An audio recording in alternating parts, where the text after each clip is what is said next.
So let's get to our brand star is the Zomato, right? The fastest riser for the second year. It's the fastest riser this year for sure, which is 69% growth and 6 billion, which is huge. And I was saying Zomato, I think has it's in the right space. Consumers are, as I was saying, experience economy. Consumers want to experience things. They want small treats. They want enjoyable moments. They want micro moments. You are playing in the right space. First thing is, as a category, I'm playing in the right space.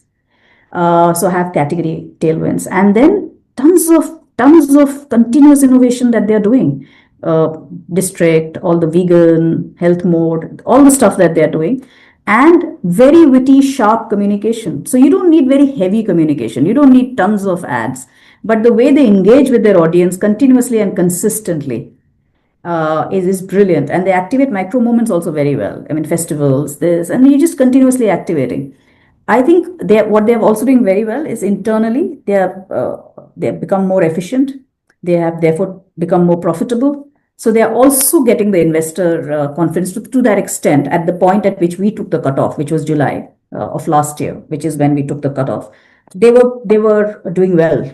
So I think investors tend to be a bit volatile. Consumer confidence and the consumer mode, it actually makes a lot of difference. Yeah.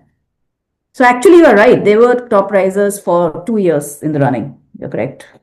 100% and 69%. So they're getting the brand personality voice right. They are being consistent. They are being agile, and they have captured the cultural consciousness. They are in the right space in the right time. Right. I think the right space, right time are very critical, because one of the things we tell that you may be stuck in a space today, you have to keep finding new spaces. Now, if you're in the right space, obviously you still have to find new spaces, which is what they're doing now. I mean, the fact that quick commerce, and so you have to keep finding new spaces. You can't, only stick to your core, especially if your core is getting constricted. And that reminds me, Soumya, David Acker has written a lot about subcategories and how sometimes innovation is just forming your own subcategory.